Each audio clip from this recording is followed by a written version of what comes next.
Hi, ಎಲ್ಲರಿಗೂ ನಮಸ್ಕಾರ. Peacock dance. Kishan ಹಾಗೂ ನಿವೇದಿತಾ ಗೌಡ ನವಿಲಿನ ಗರಿಗಳನ್ನು ಹೊಂದಿರುವ ಉಡುಪು ಧರಿಸಿ ವಿಡಿಯೋ ಮಾಡಿದ ಕಾರಣದಿಂದಾಗಿ ಸಂಕಷ್ಟಕ್ಕೆ ಒಳಗಾಗಿದ್ದಾರೆ. ದಿನೇಶ್ ಎನ್ನುವವರು ಅರಣ್ಯ ಇಲಾಖೆಗೆ ನಿನ್ನೆ ದೂರನ್ನ ಸಹ ಕೊಟ್ಟಿದ್ದಾರೆ. ಸದ್ಯ ಕ್ಷಮೆ ಕೇಳಿದ್ದಾರೆ ಕಿಶನ್. ಹಾಗಾದ್ರೆ ಏನಂದ್ರು? ಎಲ್ಲರಿಗೂ ನಮಸ್ಕಾರ. ನಾವು ಮಾಡಿದ ನವಿಲು ಗರಿ ಉಡುಪಿನ ಬಗ್ಗೆ ಎಲ್ಲರೂ ಕೂಡ ಚರ್ಚೆ ಮಾಡುತ್ತಿದ್ದಾರೆ. ನಾನು ನನ್ನ ಚಿಕ್ಕ ವಯಸ್ಸಿನಲ್ಲಿ ಫ್ಯಾನ್ಸಿ ಡ್ರೆಸ್ ಕಾರ್ಯಕ್ರಮದಲ್ಲಿ ಕೃಷ್ಣನ ಜನ್ಮಾಷ್ಟಮಿ ದಿನದಂದು ಹಾಗೆ ಅಂಗಡಿಗೆ ಬಂದು ಧೂಪ ಹಾಕುವವರ ಬಳಿ ಸಹ ಈ ಒಂದು ನವಿಲು ಗರಿಯನ್ನ ನೋಡುತ್ತಿದ್ದೆ. ಆದರೆ ನಾನು ಕೂಡ ಈ ರೀತಿ ವಿಡಿಯೋ ಮಾಡಬೇಕು ಅಂದಾಗ ನವಿಲು ಗರಿಗಳನ್ನು ಖರೀದಿ ಮಾಡೋಣ ಅಂತ ನನಗೆ ತಲೆಯಲ್ಲಿ ಬಂತು.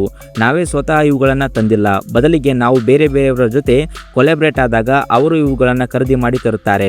ಹಾಗೆ ನಾವು ಕೂಡ ತಂದೆವು. ಹಾಗಂತ ನಾವು ಮಾಡಿದ್ದು ಸರಿ ಅಂತ ನಾನು ಹೇಳುವುದಿಲ್ಲ, ಅದು ತಪ್ಪೆ. ವೈಲ್ಡ್ ಲೈಫ್ 1972 ಆ್ಯಕ್ಟ್ ಪ್ರಕಾರ ನಾವು ಪ್ರಾಣಿಗಳ ಸಂಕುಲನ ಕಾಪಾಡೋದು ನಮ್ಮ ಕರ್ತವ್ಯ. ನನಗೆ ನಿನ್ನೆ ಇದರ ಬಗ್ಗೆ ನನಗೆ ನೋಟಿಸ್ ಸಹ ಬಂತು. ಮನೋಜ್ ಸರ್ ತುಂಬಾ ತಿಳಿಸಿ ಹೇಳಿದರು. ಹಾಗೆ ನವಿಲು ಗರಿಗಳನ್ನು ಖರೀದಿ ಮಾಡೋದು ಸಹ ಕಾನೂನು ಬಾಹಿರ ಅಂತ ಹೇಳಿದ್ರಿ.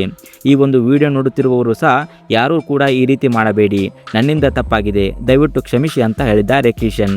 ಇದರ ಬಗ್ಗೆ ನಿಮ್ಮ ಅನಿಸಿಕೆ ಅಭಿಪ್ರಾಯವನ್ನು ತಪ್ಪದೆ ಕಮೆಂಟ್ ಮಾಡಿ. ಇನ್ನಷ್ಟು ಇದೇ ರೀತಿ ಅಪ್ಡೇಟ್ಗಳಿಗಾಗಿ ನಮ್ಮ ಚಾನಲನ್ನು ಸಬ್ಸ್ಕ್ರೈಬ್ ಮಾಡಿ ಮತ್ತು ಪಕ್ಕದಲ್ಲಿ ಕಾಣುವಂಥ ಬೆಲ್ ಐಕನ್ನ ತಪ್ಪದೆ ಕ್ಲಿಕ್ ಮಾಡಿ.